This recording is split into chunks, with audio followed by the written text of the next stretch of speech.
Nation on Tap, today we have Ritual by In This Moment. Now, as a confession to you guys, I'm not the biggest In This Moment fan. It's just not something that ever clicked with me. Maria has a beautiful voice and is a beautiful girl, blah, blah, blah. It just, I don't know.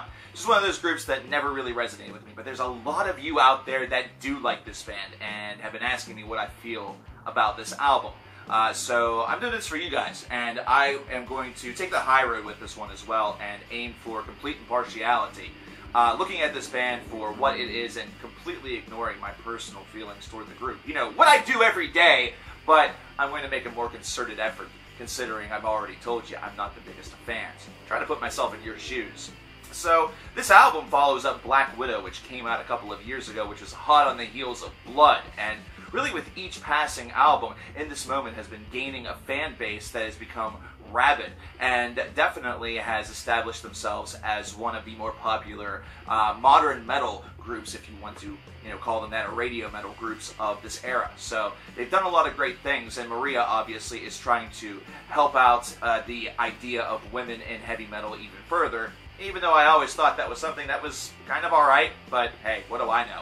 So with Ritual, we are seeing a little bit of a stray from some of the direct and forward and downright explicit direction that you heard on Black Widow, which definitely aimed alongside of Blood to really just bring the shock and awe back into this style of music. But we start off with Salvation going into Oh Lord, and Oh Lord immediately shows to you that this is going to be an album, or at least is teasing that this is going to be an album that takes a little bit more of a straightforward old school approach, almost like they're trying to blend that modern metal with a little bit of that rock and roll, sort of icky thump type style in order to sort of blend this in, maybe show off to Gene Simmons that rock isn't dead and it's a woman that's helping to revive it. Oh my goodness, that's a double whammy. I'm sure there's a blog post coming.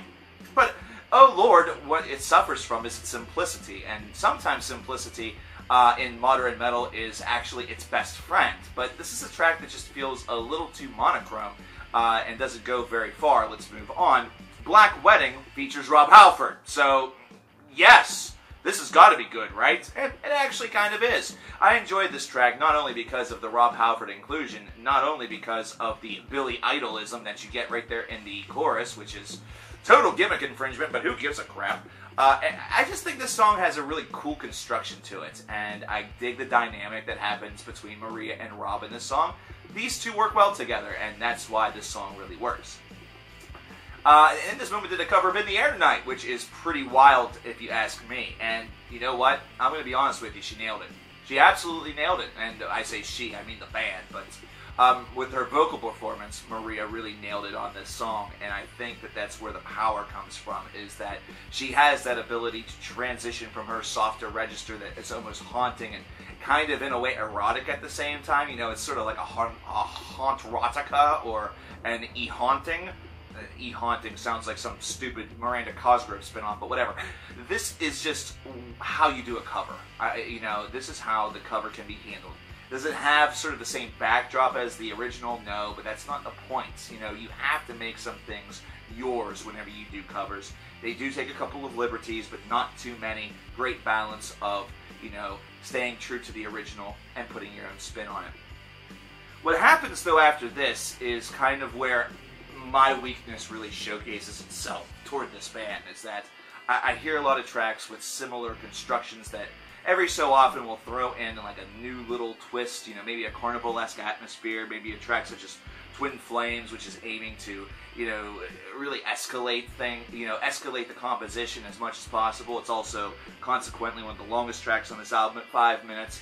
No Me Importa starts off as like it's going to be a slower song, and then it rages up.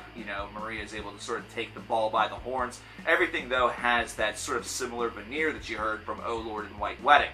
On the previous albums, I feel like there was a lot more experimentation that was sort of taking place. I felt like they were taking a little bit more of an avant-garde approach to what modern metal was all about, especially on the title track of Blood, which at some points just sounds completely and totally off-key.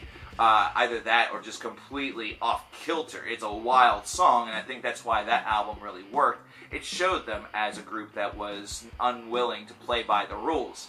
This album feels like it plays a little bit too much by the rules. There are some moments where they sort of tap dance on the boundary a little bit, but this is a pretty safe album, and I think that that's where it's sort of lost me a little bit, is that it feels too safe, like they're really trying to establish themselves as a band that can pull off, rock and blend it in with their style of sort of like alternative modern metal. And what happens actually is that most of the second half of this album comes off as a little bit flat. Now, for those of you who love this band, you are going to really adore songs such as River of Fire, as well as Half God, Half Devil, and especially the finale, Lay Your Gun Down. These are songs that really show that Maria has a lot of vocal prowess, and that the band is, it's always sort of like a revolving door with the membership, but they always seem to come together whenever the time is right to really craft something that will spark a little bit of that head bob that sometimes you need in order to make it work. So really, how do I score this without being partial in any way? Like, how is this an impartial thing? It's actually quite impossible, because no matter what score I give this, I'm going to be wrong to somebody. So I might as well just give my generalized approach to this, which is that this album is just fairly, average. It's a 14 out of 30 for me. However, for those of you who are fans of this band, you may find this to be some terrific evolution, and a way for In This Moment to sort of expand their horizons and further themselves and their sound to a new level. Basically add a brand new trick to their playbook. I just feel like the trick is not one that they should really worry about too much. They're able to pull it off at some locations, but going back to some of those more experimental works, or the places where they just sort of tackle a lot of really sort of taboo topics, I wasn't a big fan of it back then, but now it sounds a whole heck of a lot better, and it also establishes them as a whole heck of a lot more unique. This right here makes them sound a little bit run-of-the-mill, kind of like they're just another one of these modern metal groups that's fighting for radio airplay, and that's a bad thing. Establish yourself as unique and keep that up. But I want to know what you guys think about Ritual by In This Moment. Let me know in the comments below. I'm Cover Killer Nation, and I'll talk to you guys next time. Take care.